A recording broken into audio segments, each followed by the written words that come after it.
basically a different game, but uses a lot of the same sort of art assets and aesthetical choices. So 3, 2, 1, start. So we play on the easiest difficulty of average, because it just determines enemy health and some enemy placements. There are some extra enemies on the harder difficulties, but it's not a big deal. And for the speedrun, the big thing, you have to, in these, you have to hold up when you're jumping into them to switch which plane Spider-Man's in. There are a bunch of times we have to jump to the background in this game, and they all sort of work differently. The reasons this game makes for a good speedrun, I'm not playing great right now, is that most enemies you can just run by, so you don't have to actually spend the time to fight them. And when you do die, you pick up right where you left off, so it's not a huge time sink. So even on a run that's not perfect, the time difference between what makes for a great run and what makes for kind of a bad run, the time difference isn't that bad. So even if I'm talking a lot and I'm not playing my best, it's still going to be pretty fast. So the big thing here is Spider-Man runs so far to the side of the screen, like he's not positioned in the middle at all, that you have to know when to jump sort of before objects are coming, before you can see them, or else you'll sort of get hung up on them a little bit. Also, you saw there, I dodged those explosions earlier, and that worked because explosions, their hitboxes are a little late. So you have to hit that switch, which turns on this laser, and then you have to web Dr. Octopus in the eye. That's the only way to hurt him. Even though he's a normal person, just punching him doesn't do anything. I was late on my split. This is the second level of construction zone. This is a vertical level, which has a whole different kind of problem for speedrun, in that if you mess up on this, you can fall down, which is much worse than dying, because you'll have to redo a bunch of progress. So you can get through those barrels without hitting any of them. I made a slight mistake there. So this is the Alien Spider Slayer, who was like part of the...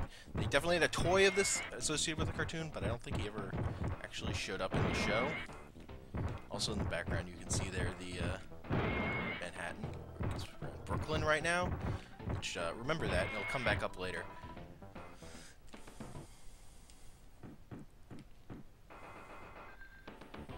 So during basically most levels are 2 stages, not all of them, and you'll reset your health when the stage sort of clears. So again, this is another vertical level. There are a bunch of hidden pitfalls you can fall down in, and we'll have to fall in one right here. There's one there. We avoid that one. We need to fall down that one to make progress. And we take a little detour to grab the spider armor because it allows us to do a little trick on the boss that'll make it much easier. So we have to climb up here, we have to jump in here, punch that switch, which is one of the only times you use the Y button, which is the punch, and then we have a little auto-scroller. So if you notice the Baxter building there, the Fantastic Four building, that's not where the Baxter building is. It's not that far downtown in comics. They just put it there for the sake of it, I guess. It's not where it's supposed to be. It's still weird fact. So, the way I'm standing in the boss here, you can only do this if you have the spider armor. If you don't, you will get sort of shoved back. But the idea to fight him is basically the same. You have to destroy his arms, which then, once they're gone, you can move on to destroy the rest of him. So now we have probably one of the harder levels, or not harder. This is the point where if you're a new player to the game, you'll probably get stuck because it involves a lot of web swinging. And there's one part in particular that's totally bad and hard and don't even really understand what's happening the first time you play it, where there's sort of an obstruction in your way from web swinging. And so you see, you have to sort of get into it and then fall back, because your webs won't hit it. They'll just sort of stick onto it and won't be able to get through. So I'm gonna... If you see me jumping at things, that's because when you're jumping, a lot of times things don't hurt you. Or if they do hurt you, you can still keep going, because Spider-Man doesn't have an animation for getting hurt when he's in the air the way he does on the ground. So it saves you time. So right now we just jump on him. I can't just kick him, because if I do, he'll turn around and attack me. But there are other encounters with the Rhino, where there's particularly there's an encounter with a chameleon who turns into the Rhino that works differently than that Rhino fight, which is weird. So here we're just running to the right, then we run to the left. There are, if I just stood here, there are little carts that, roller coaster carts that would hit me, and then on this last point, they're coming at me. So the key to this is actually a simple key where you just jump when there's no sound. That's sort of the cue. And it's not too bad. This is another really one of the parts where runs go to die, because it's another vertical level where you can, if you fall down. So that right there, you have to web swing onto that one pole, and getting the yourself positioned for that can be really hard. And because if you're too close to it, or if you're too far away, you won't hit it. And if you're too close, the game will just sort of eat your input. You might even hear the audio, but not see the web, or the web will just won't stick. So right there is a big example of Spider-Man jumps higher when he's not running, so I have to stop and then jump, or I can't make that jump at all. So our goal here is to get sort of 2 hits per cycle on Jack-o'-lantern, which can be tricky. Let's see how well I can do. And I'm using this spot here. So that was a good fight. That went pretty well. I made one slight error, but...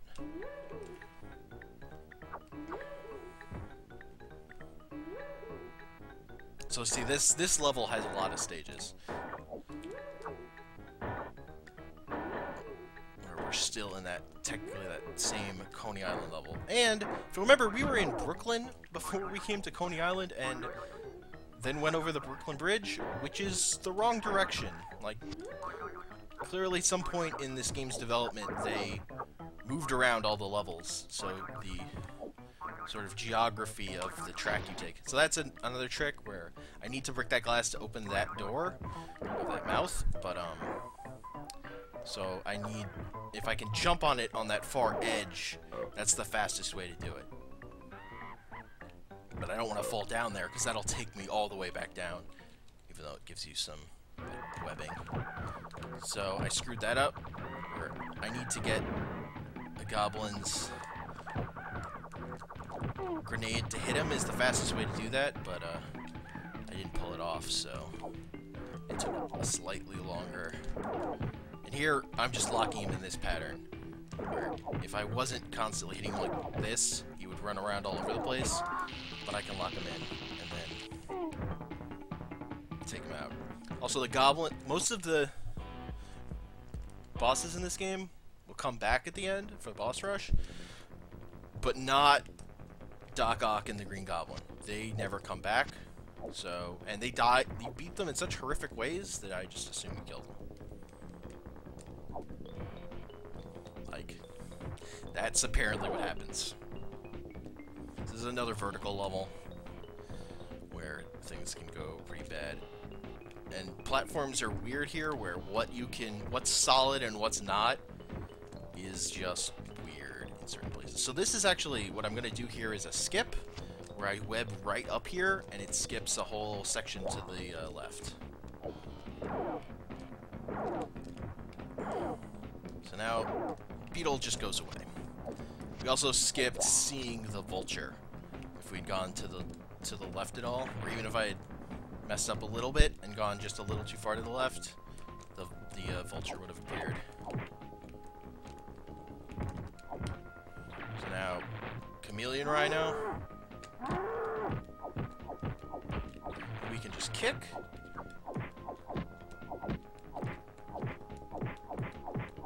So that robot form takes 7 hits, whereas the normal ones take 10. So J.J. Jonason's Penthouse doesn't make any sense as a place. This level is just weird looking. And the faces, God, the faces. So here, this is a lot of like jumping into the background kind of plain stuff that the game does that's super contextual, and you just kind of have to know where stuff is. We have to go over here to hit this switch, which opens this mouth, and only when this mouth is fully down can that become a platform for you to jump on to make progress in the level. And also those statues with those spinning rods will always push you to the right, so just jumping through there, I just get pushed forward. And we want the spider hammer here, just because it's so easy to get that it'll save time based on all the hits it'll eat for us. So Smythe, we can just kick him. Duck kicking is really effective in this game. A lot of enemies just don't have a way to deal with it, particularly if they're up against a wall, because they all have a little stun animation. So now it's the boss rush. We're in the vault, and we have to basically beat most of the mini bosses again. And right at this point, we're fighting bosses to open doors, so we have to beat all of them. So also, the lizard there only appears in the sewers, which is an optional area that we skip for the speedrun, because you don't need to go there. It's just a way to get Fantastic Four tokens and extra lives. Fantastic Four tokens are basically allow you to summon the Fantastic Four, and they'll do like each one of them does a different thing, like an AoE, a power attack, or just give you some power-ups.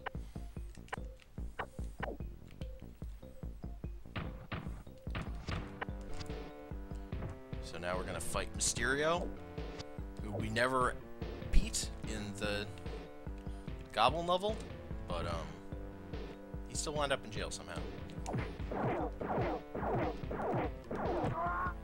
So that's I had to do that right, or he will disappear after every hit. That was some chicanery to manipulate him into basically where I'm keep walking forward a little bit, or he will get too far away. So that's a regular Rhino, and if I just kicked him, he would turn around and hit me.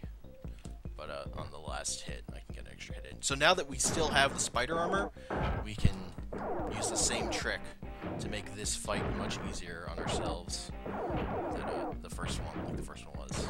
Sometimes you'll take so many hits that you'll lose the spider armor before here, and that makes it a little harder, but not too much longer either. So now we don't have Smythe against the wall, so we just have to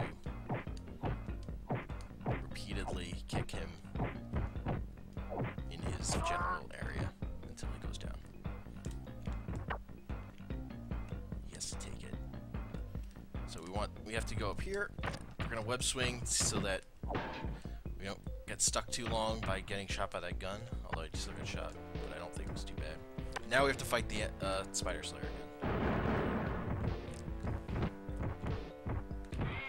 A little. So I'm sort of dodging him in a particular way. Basically, it's running to the opposite direction I want to drag him on his last bounce when I first run into him. Just so I'm sort of gradually bringing him over to the right. So this is the final stage, and we have to get key cards to get into the final area to fight the final boss, which is Venom. Interestingly, also, the story for this game is you going out and beating up all Spider-Man's villains so that Venom won't kill all of them. Like, the plan here is Venom is gonna blow up the vault so that all the villains die, and you have to beat them up and put them back in jail just so that Venom won't kill them.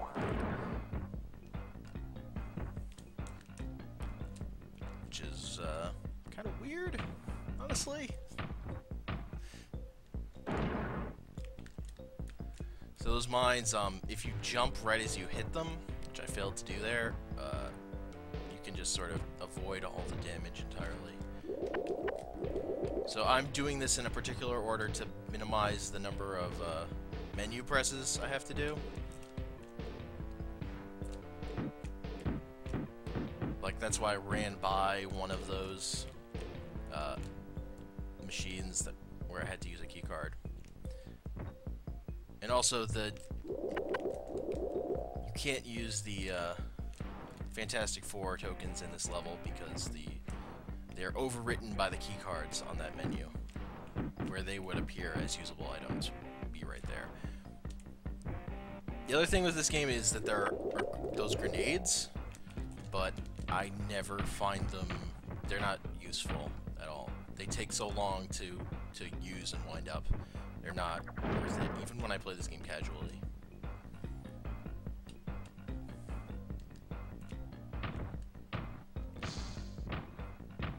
It's dying there again. Not ideal, but not a big deal either. So you want to ideally get 3 hits on Venom in one cycle. But that's not. Sometimes you mess up and you can only get 2 or less than that. But once you get 3 hits, you will always go back up. But you can jump on him. You can also get in an early hit. So that's ideal, is to get 3 hits that way.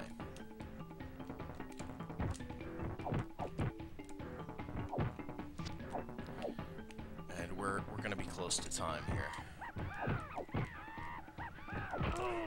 So that's it. That's Spider-Man on the SNES. Not the best run, but not a terrible run. Margin for error is, there is some. The world record is definitely like a minute better than that, but that's only a minute off, and I made a bunch of mistakes and was talking the whole time. So, yeah, that's Spider-Man on the Super Nintendo. Hope you enjoyed it. And also, Venom is now just, you know, fine after that fight. Because, I guess. Why not? Why not?